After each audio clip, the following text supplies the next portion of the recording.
This is Shout Podcast with Kim Robson, the official health and wellbeing podcast from the Firefighters Charity. Hello, welcome to episode 4 of the Shout podcast. We're focusing on health and well-being in season 2.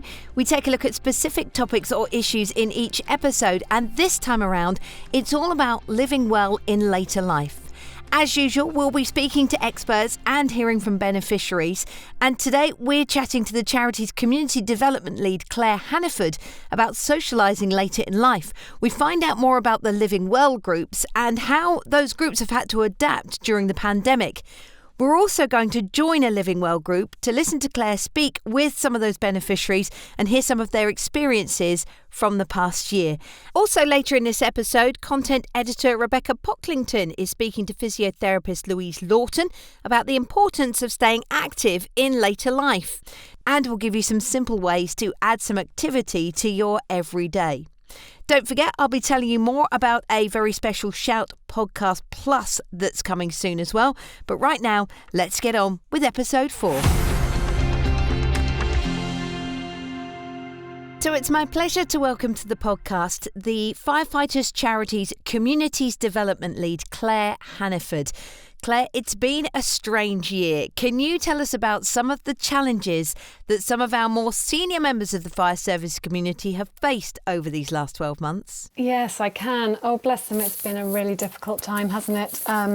Obviously, in later life, there are challenges in terms of staying mobile and, getting around and about. But COVID has just really had such an impact on our older population.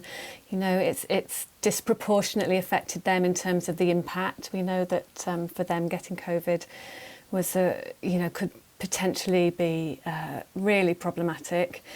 And so, they've been really quite scared, very cautious about what's happening, and it's had a really massive impact. And I think, that alongside the fact that our older population are more likely to experience social isolation and loneliness, it's been a real double whammy for them.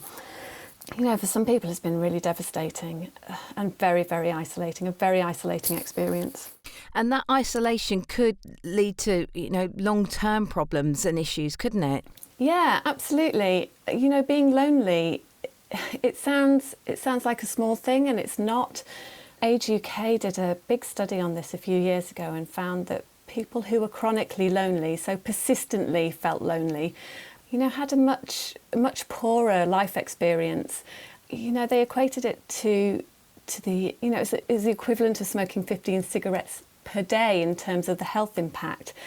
And I mean, when you look at it like that, that's phenomenal, really. And also seems like something that should be preventable in this day and age where we're so connected all the time. The fact that we've got rafts of people who feel lonely, it just feels incredibly sad, I think. One of the things that the charity have been able to pride themselves on are the Living Well groups. Now, they're going to have had to have changed a bit during lockdown. Yeah. Tell me a little bit about those groups and how that change has had to happen. So originally, the Living Well groups happened in communities. So we set up groups which were led by volunteers, where they were run at community fire stations. We were just really hitting our stride in terms of people being interested to come forward and volunteer. I think we've got, 9 groups and another 4 pending pre-COVID. Just lovely, lovely things to do. We would meet monthly. There'd always be a speaker would come along. And people who, may not have served in that area would come along to the group and find this kind of ready-made firefighter family that they could bond with and relive those shared experiences.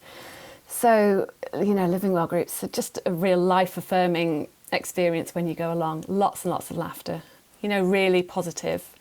But obviously, we had COVID, that stopped all of that. And so we had to think about how we could stay in touch with people. And, by and large, the most logical thing to do is move things online. And so we had a real push to do that sort of last year. And again, it was quite tricky because there's technology involved, and that can be really challenging. So, but we've persisted, and I think, people have really come along with it. And so we've been running, several groups a week. sometimes a chat, sometimes, a talk from somebody. We do mobility sessions, and they've really come into their own over winter, I think, where, isolation can really be amplified in terms of those dark days and sort of miserable weather. So it's been really nice to be able to run those. It's really great that you've been able to carry them on in, albeit slightly a different way. I mean, I guess it's like everyone's working life. Everything had to change, really. And it's good that the older generation have embraced this. What kind of feedback have you had from the attendees on it? Oh, it's been really positive. We've got people that will just come and drop in for the things that they fancy. So, they might come along for a workshop on balance, for example, because that's something they're finding challenging. Or they might come and do some meditation. And then we've got people that come very regularly for the sort of chat and a cup of tea, where they can come for 10 minutes if they like. They don't have to say anything, but they can contribute if they want to. For them, that is just this kind of, it's just nice to see people. And I think, when we went back and asked for some feedback, what people reported strongly was they liked to be connected with other people from the fire and rescue service community, because there is such a strong sense of belonging to it. And they felt that was really positive, particularly, when they were sort of restricted from seeing friends and families, as we all have been over the last year. I mean, they're a brilliant and fairly simple idea, really. I'm assuming the face-to-face will return at some point, but do you think the online Living Well groups might be here to stay? Oh, yes, definitely. I think it's really opened our eyes. And, the benefit of online is that if you are really restricted from a mobility point of view, or there isn't a group in your area, then you can come online and you can meet people from all over the country. I mean, that's been a real joy as well, because we have people in Scotland, we've got people in Malta. I mean, we've got people from all over the place that regularly drop in. And so it's nice that they come from everywhere. But yeah, definitely we'll be going back to the face-to-face as soon as we can, but I think we can do both. How can people join either the online groups or the face-to-face when we're back? They just need to get in touch with us, and we can either direct them to an online group, or if there's a group running in their area, we'll direct them to that. We are starting new groups all the time, or we will be once we're able to go back again. And generally what we do in that case, if we're starting a new group, is we will write a letter to any beneficiary that we have in that area and invite them to come along if they would like to. So if we've got details, then they should receive an invitation. And if not, we do try and promote it across social media. So it's really just keeping your eyes peeled. What we usually find is we start a group running, and the first time the people that got a letter will turn up, and the second time they might bring a friend that they know from the area. So word of mouth works quite nicely as well. Claire, thank you. It sounds brilliant, and we look forward to actually hearing from some of those beneficiaries with their experiences a little later in the podcast. Thank you. You're listening to Shout Podcast from the Firefighters Charity. Coming up a little later in the podcast, I'll be giving you details of our next Shout Podcast Plus, exclusive content that sits in between our regular podcast episodes. But now, as promised, let's join one of Clare's Living Well groups. We have some members of our regular online Living Well group with us today, which is a big treat for me. I was just wondering if you would all saying who you are and whereabouts in the world you are. Yeah, my name's Sean. I was in the fire service for 33 years in Hertfordshire and North Yorkshire. Hi, my name's Bob. I'm currently in Surrey. Originally, I started in Warwickshire Fire Brigade as a junior fireman, as we were called in those days, and then eventually transferred down to London. Done over 40 odd years within the fire service. With this lockdown and everything, because I got this chronic lung disease, I'm clinically vulnerable. So obviously I was isolated. And although the family and friends, all the rest of it's great, but this was just another thing to put in your diary of an event that you could meet up with like-minded people. Thank you. And Jane, do you want to just say whereabouts you are? I'm Jane. I live in southwest Wales. I worked for Wiltshire Fire and Rescue and then Mid and West Wales, not operational. I found the groups exceptionally useful. The practical things like the balance, the Tai Chi, pain clinics, all very, very useful.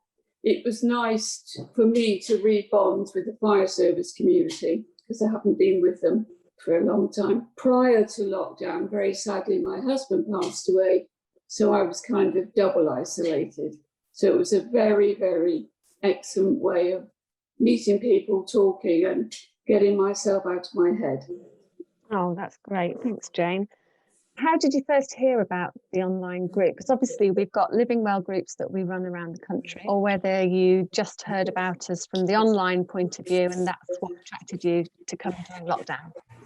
When I left, I had quite a bad breathing problem, and I did get very low, and I had to have I got in touch with the Firefighters charity, and the psychology side mentioned this group, and she said it would be a good way for me to talk to people in a very similar situation and just get to know some people, and it helped me so much. And it was nice to sort of just see some people from the fire service, because I know when I left the fire service and the COVID thing started, I used to go up to the station to see some of my old colleagues, but when the lockdown happened, all that sort of stopped, and I did feel very isolated, and I can't thank the charity enough for what they've done for me, really. So, that's really lovely to hear. Thank you. How have you found getting online?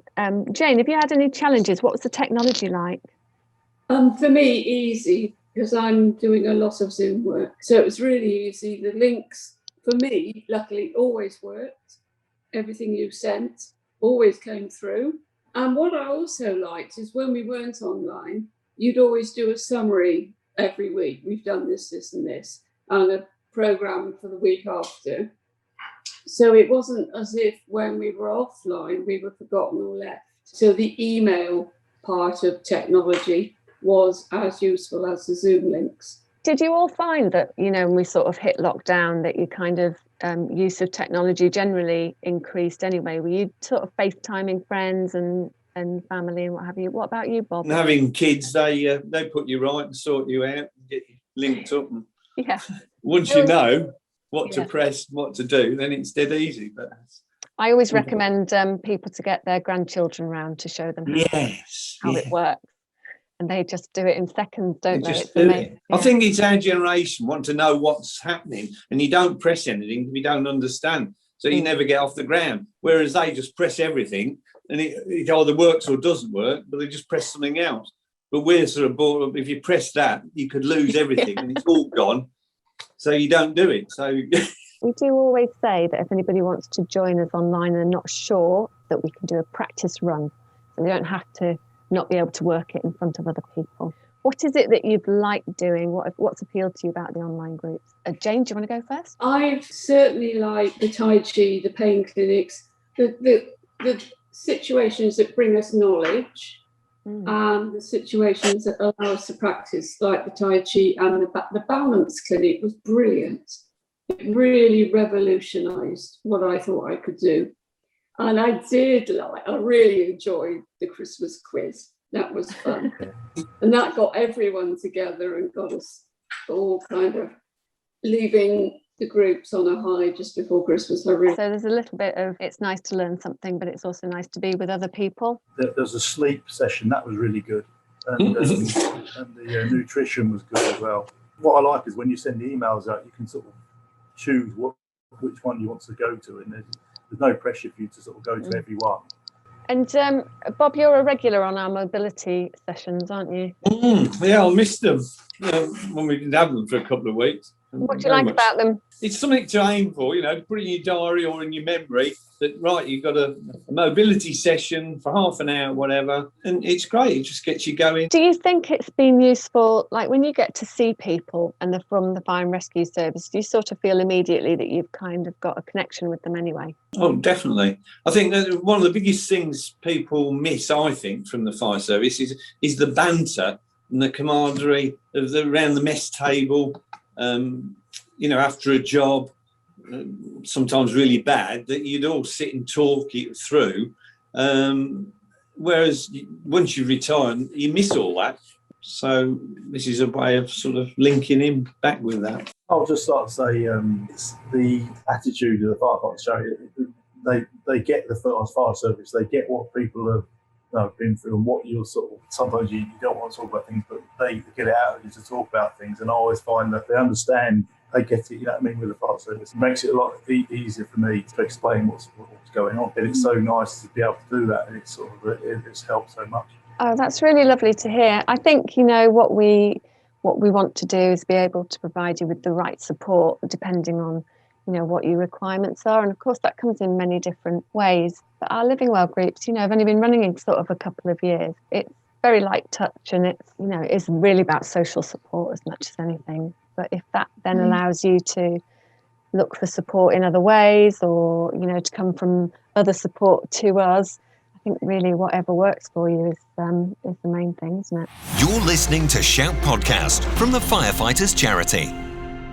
The Living Well groups are really excellent, and we'll be sharing details of how you can find out more in the podcast notes. So we know it's really important to keep things moving later in life. So content editor Rebecca Pocklington is speaking to physiotherapist Louise Lawton about the importance of staying active.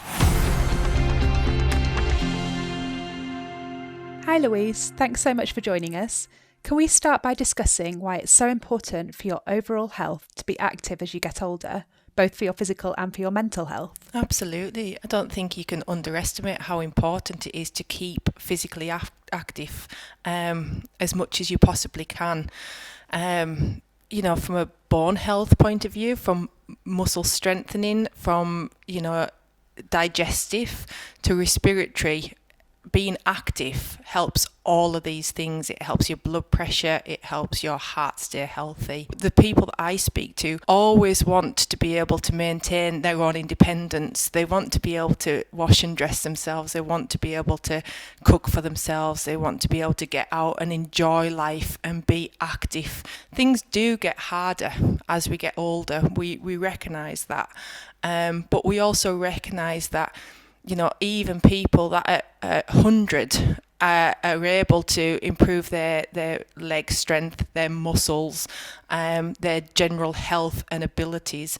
And we do have that research to say, yes, you can improve these things at any age. So a lot of people think about exercise being outdoors, going for sort of long walks and long runs and that kind of thing. What kind of exercises could you recommend for people as they age to do inside? Are there any sort of stretches or basic moves that they could try? If you look on our website, we actually have put some chair-based exercises on there because, you know, for some people, balance might be an issue. And if you live alone and you're fearful of exercising, because you feel you might be at risk of falling, or people wouldn't know if you've hurt yourself, being able to exercise in the chair is really quite useful. And we have put some chair-based exercises up there for people to peruse and to use if they need to.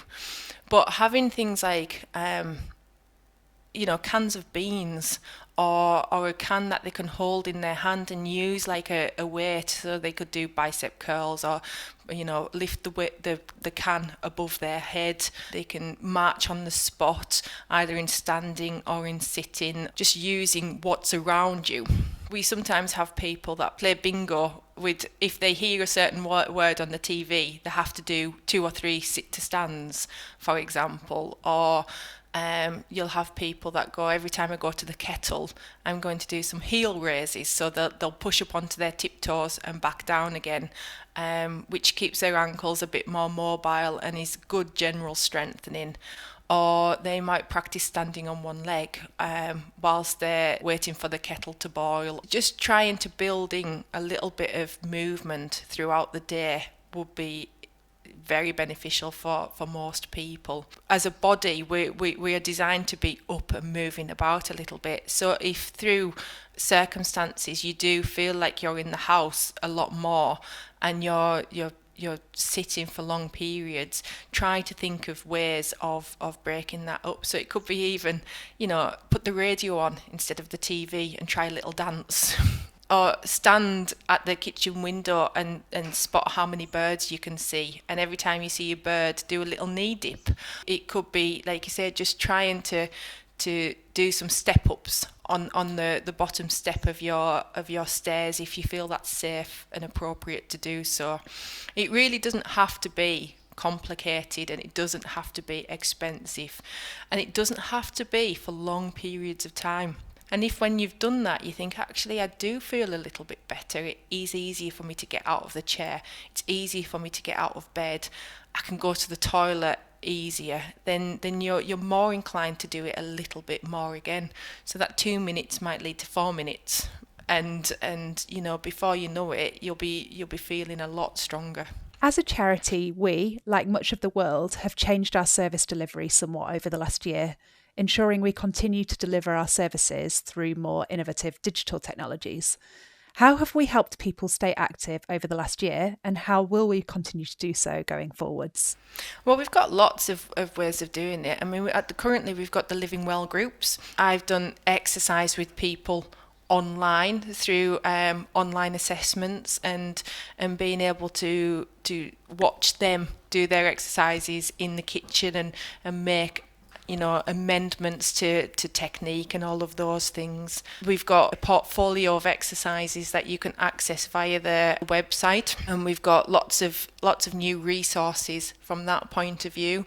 There's lots of information via Shout magazine and podcasts like this that are all ways of accessing information that can promote us being more active as we age. Oh, thank you so much for joining us, Louise. You're listening to Shout Podcast from the Firefighters Charity. In between our regular podcast episodes, we bring you very special and exclusive content in the Shout Podcast Plus. In the next one, Kath Savage is giving us stress-busting garden top tips. Here's a little exclusive. Grow more than flowers. You can grow more herbs in a pot in your kitchen, which has the added bonus of meaning they're at your fingertips for when you're cooking. You can grow basil, thyme, chives or rosemary and enjoy their benefits for months. If you've got space, consider a vegetable patch, or just pick up some tomato or strawberry plants to grow them in pots. As always, if you want to find out more about the topics that we've discussed on the podcast, then there are links in the podcast notes, and you can always visit the Firefighters Charity website at firefighterscharity.org.uk/Shout Podcast. To make sure that you don't miss any of our main podcasts or Shout Podcast Plus episodes, please do subscribe via your usual platform, and don't forget to give us a rating if you can. Coming up on the next episode in a fortnight's time, we're talking mental wellness. What do we mean by this? We'll talk about resilience and self-worth, improving mental wellness, how better sleep will improve this, and of course, as always, links to how the charity can help. We'll be speaking to a beneficiary who'll be reflecting on their journey through a change in mental health too. Until next time, take care. Shout Podcast. Please subscribe and review us wherever you get your podcasts, and check out firefighters.charity.org.uk to find out how the Firefighters Charity could support you.